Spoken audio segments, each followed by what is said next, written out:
Assalamualaikum warahmatullahi wabarakatuh. Perkenalkan, nama saya Raka Aditya dari PGSD FKIP UNK, NIM saya 2019-33118. Nah, kali ini kita akan membahas tentang perspektif global dari visi transportasi. Dari perspektif budaya, kita semua dapat mengamati dan menghayati perkembangan alat angkut atau transportasi dari waktu ke waktu. Nah, alat angkut atau transportasi yang semula berfungsi mengangkut barang dan manusia secara tidak langsung juga membawa berita atau informasi. Nah, dampak positif dari revolusi industri abad ke-17 juga membawa perkembangan kemajuan transportasi yang meliputi transportasi darat, perairan, dan udara. Nah, perkembangan jalan sebagai prasarana dan alat angkut sebagai sarananya selain mendekatkan jarak relatif dalam ruang permukaan bumi, juga memecahkan keterpencilan. Tempat-tempat yang terpencil menjadi urat nadi perekonomian dalam proses distribusi hasil produksi ke pasar serta ke konsumen. Nah, sejalan dengan proses yang demikian, konsep saling ketergantungan mulai dari tingkat lokal, regional, nasional, internasional, bahkan juga tingkat global dapat terrealisasikan. Nah, dalam pemanfaatan transportasi untuk perdagangan antar daerah, antar kawasan, sampai antar negara, yang terbawa itu tidak hanya barang dagangan dan manusia yang memperdagangkannya, melainkan tersertakan pula kebiasaan, bahasa, agama, pengetahuan, dan iptek. Kontak dan komunikasi serta interaksi sosial ini antar manusia ini yang datang dengan yang didatangi. Nah, membawa dampak luas tidak hanya aspek ekonomi, melainkan juga aspek-aspek budaya, politik, dan bahkan juga psikologi. Nah, makin maju dan canggihnya transportasi sampai keluar angkasa harus kita syukuri. Namun demikian, kemajuan transportasi ini ada yang melewatkan untuk tujuan-tujuan yang negatif. Nah, penyeludupan orang yang jahat, teroris, obat terlarang, atau dokumen terlarang sebagainya. Nah, dilakukan melalui transportasi yang makin maju ini. Akibatnya, patologi sosial yang berupa sadisme, kriminalitas, mabuk-mabukan, dan merambah terus-terusan ini. Landasan yang pokok, bagaimana semua pihak dengan kesadaran yang tinggi menciptakan kiat atau metode dan pendekatan yang tepat untuk mengatasi masalah tersebut. Nah, semoga saja kita tidak mendapat negatif dari kerugian yang diakibatkan oleh salah satunya dalam hal transportasi ini ya. Semoga kita dapat melaksanakannya dengan sebijak-bijaknya. Visi komunikasi. Nah, komunikasi yang dilakukan oleh manusia yang beragam mulai dari yang paling sederhana dengan kedipan mata, angkat tangan atau lambaian tangan, suara dari teriakan sampai menggunakan bahasa dan penggunaan alat mulai dari kentongan sampai dengan media elektronik yang canggih. Nah, semuanya itu untuk kepentingan hubungan sosial yang motifnya juga beragam. Nah, sejalan dengan perkembangan, kemajuan dan penggunaan transportasi media elektronik seperti radio, TV, faksimal, atau internet. Nah, kontak interaksi sosial umat manusia ini untuk berkomunikasi itu juga makin maju. Makin lama, komunikasi manusia sehari-hari yang menembus batas-batas ruang. Nah, dengan memanfaatkan internet, informasi berbagai penjuru dunia mengenai aspek apa saja yang akan dihendaki dalam waktu yang sangat singkat dapat diperoleh. Banyak hal yang harus diperhatikan tentang rekayasa media komunikasi yang perlu diwaspadai penyimpangan penggunaannya. Nah, dari perspektif global ini, keberhasilan saling ketergantungan dalam segala aspek kehidupan antar bangsa dan antar negara tidak dapat dilepaskan dari keberadaan serta peranan transportasi dan media komunikasi. Nah, dampak global di segala aspek kehidupan terus berjalan, yang positif membawa rahmat wajib disyukuri. Sedangkan yang berdampak negatif mendatangkan laknat harus kita waspadai. Nah, semoga kita selalu aman dalam berkomunikasi di global ya, di tingkat global ya. Visi internasional. Nah, internasional nih. Nah, kita mulai dulu ya. Nah, salah satu dalam langkah visi internasional ini adalah adanya PBB, Perserikatan Bangsa-Bangsa. Nah, Perserikatan Bangsa-Bangsa atau PBB ini merupakan lembaga dunia yang memperhatikan segala aspek kehidupan umat manusia di negara-negara anggotanya. Nah, PBB ini menangani masalah-masalah internasional terutama dialami oleh negara-negara anggotanya. Masalah-masalah global yang merupakan agenda yang tidak terselesaikan meliputi masalah-masalah kependudukan, pangan, lingkungan hidup, dan perdamaian.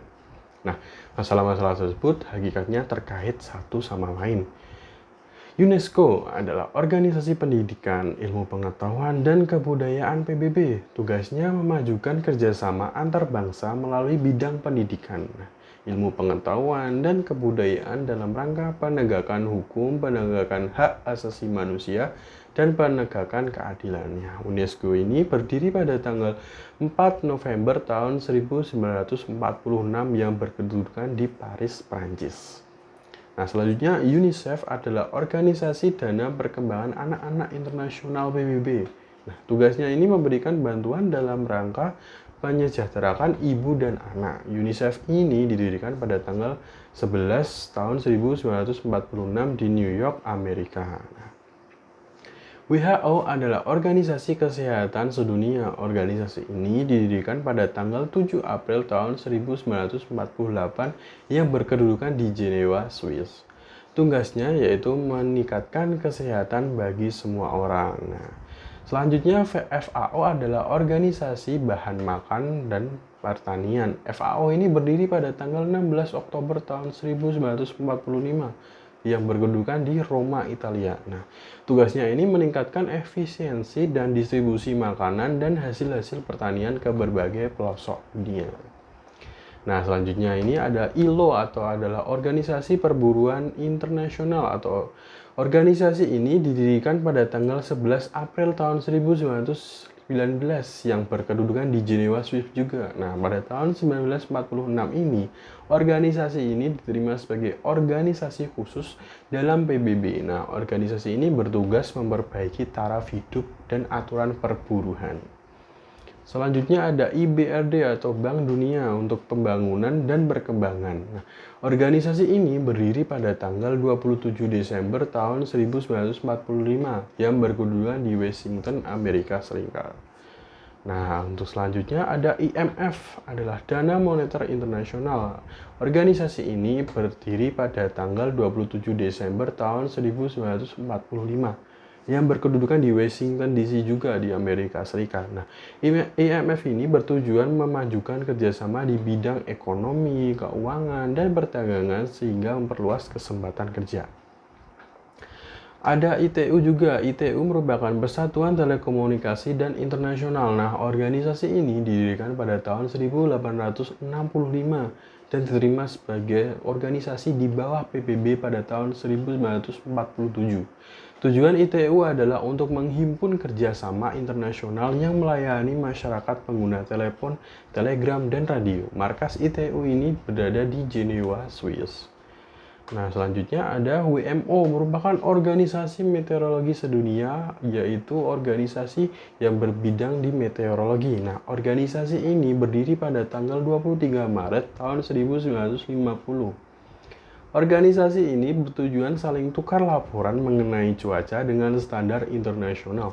Nah, markas WMO ini ada di Jenewa, Swiss. Selanjutnya ada IMCO atau Organisasi Konsultan Maritim Antar Pemerintah. Nah, organisasi ini berdiri pada tanggal 13 Januari tahun 1959. Nah, bertujuan memberi nasihat dan konsultasi guna memajukan kerjasama antar anggota. Nah, IMCO ini berkedudukan di London, Inggris. Selanjutnya ada UNDP atau United Nations and Development Program atau Program Pembangunan Perserikatan Bangsa-Bangsa. Tugasnya memberikan bantuan terutama untuk meningkatkan pembangunan negara-negara berkembang. Nah, selanjutnya ada UNHCR atau United Nations High Commission for Refugees atau Komisi Tinggi Urusan Pengungsi Perserikatan Bangsa-Bangsa. Tugasnya melindungi hak-hak pengungsi di seluruh dunia. Nah, tidak semua masalah yang regional dan internasional harus dibahas di PBB. Nah, kerjasama regional seperti kelompok negara-negara Asia Tenggara atau ASEAN, kelompok-kelompok negara Arab, masyarakat ekonomi Eropa, kelompok negara-negara Afrika, dan seterusnya. Nah, kelompok-kelompok tersebut perhatian dan kepeduliannya tidak pada masalah-masalah regional masing-masing, melainkan juga masalah internasional dan juga masalah global. Nah, organisasi independen yang tergabung dalam kelompok Roma yang anggota-anggotanya terdiri atas berbagai keahlian seperti ilmuwan, budayawan, rohanian, pengusaha, pejabat, dan lain-lain, juga memperhatikan, mengkaji, dan memprediksi masalah-masalah global. masalah penduduk, pangan, dan kelaparan, produksi pertanian, konsumsi, sumber daya alam, industrialisasi, pencemaran, krisis energi, krisis pangan, dan lain-lain. Nah, lembaga internasional baik PBB maupun organisasi-organisasi independen itu memiliki kedudukan dan fungsi dan peranan yang bermakna dalam menopang saling pengertian serta saling ketergantungan antar bangsa dan negara yang beragam sistem politik, ekonomi, budaya, serta keadaan rasialnya. Maka janganlah kita menjadi sendiri di sebuah negara karena kita hidup berdampingan dengan negara satu dan negara lain. Jadi banggalah kalian dengan negara yang kalian tempati ini, yaitu negara kita tercinta Indonesia. Cukup sekian materi kali ini, yaitu perspektif global dalam visi internasional. Mohon maaf apabila ada salah kata. Wassalamualaikum warahmatullahi wabarakatuh.